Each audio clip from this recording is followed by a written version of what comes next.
Hi, we are here at Thrillerfest VIII in New York, and you can probably hear a lot of background noise. We're in the hotel lobby, and I am here with Allison Leotta.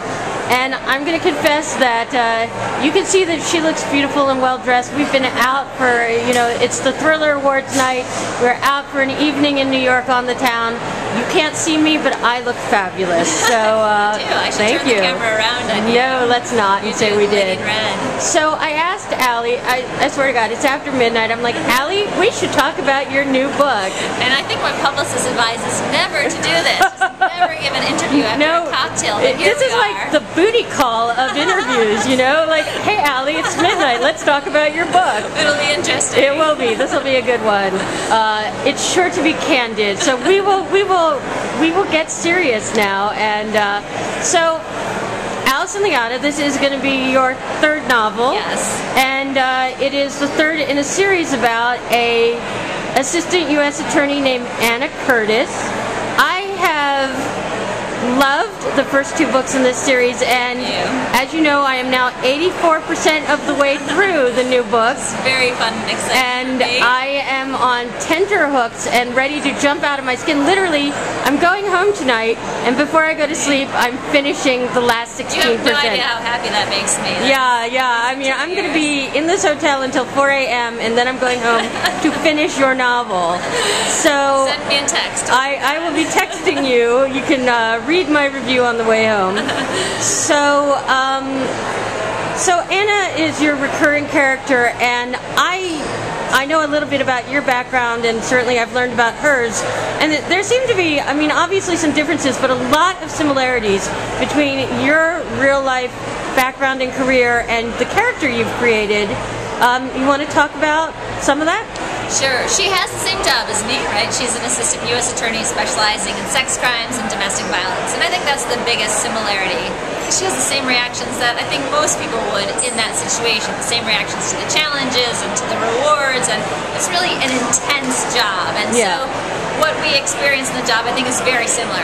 She's got a totally different background. And my poor dad. I have this really wonderful dad who is very different from Anna's dad. She has this much darker background, had a really lovely, tame, suburban childhood. So my poor dad had to read about Anna's terrible father. Yes.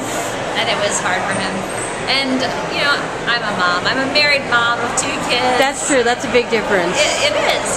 Most nights for me are about Cheerios and Matchbox cars, and Anna dates and drinks wine and flirts and...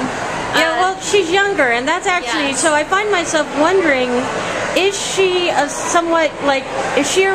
reflection of your younger, sort of more innocent self in the earlier stages of your career?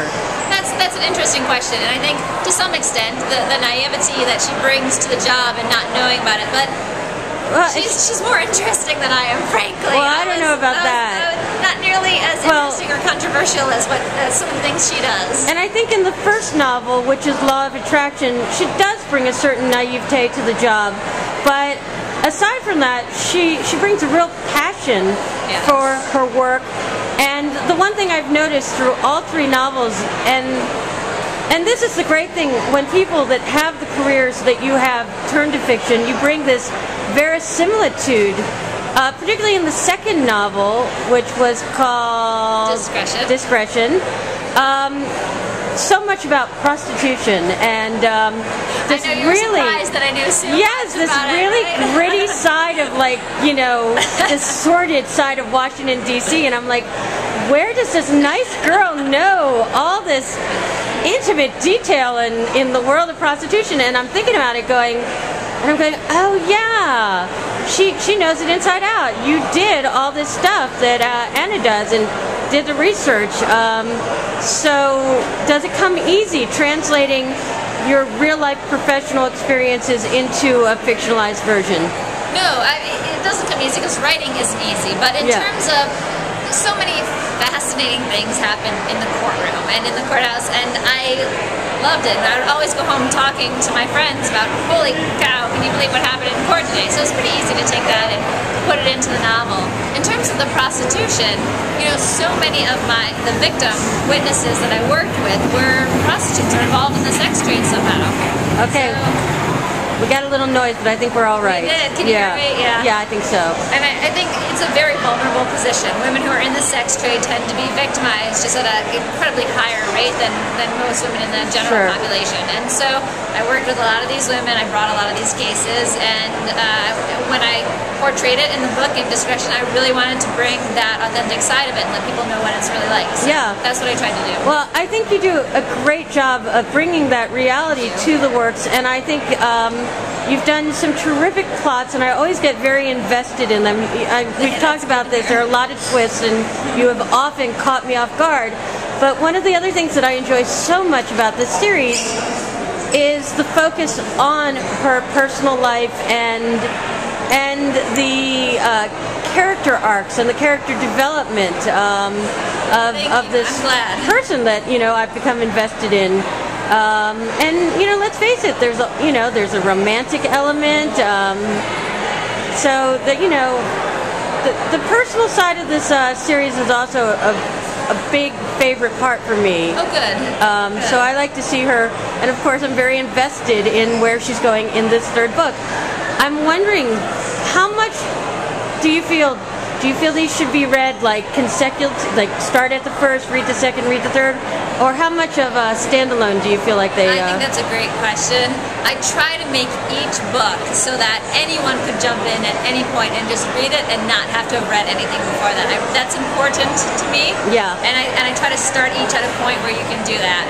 But I think it's more fun if you want, if you want to read the whole thing, you've seen the whole story chronologically. I think the mystery plots succeed phenomenally well as discrete story arcs. But again, for people like me who love the character story, reading it from the start is a great benefit. I'm completely enjoying the new novel. Thank you. And I love hearing that. Thank you. It's called Speak of the Devil. Great title. And would you like to give us an elevator pitch for it? An elevator, that's the nice thing about being a published author is you don't have to give up an elevator pitch. Well, tell us about it. I'll give it a brief synopsis.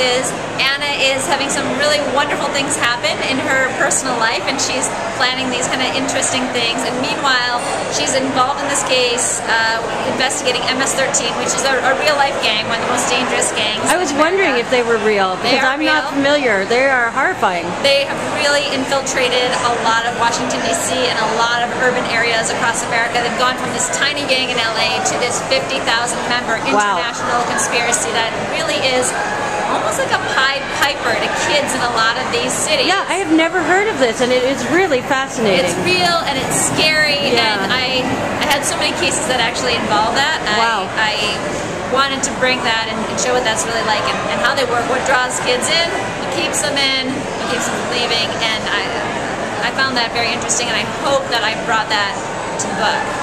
So she's investigating this gang and pretty soon realizes that her personal and professional lives collide. Are intersecting.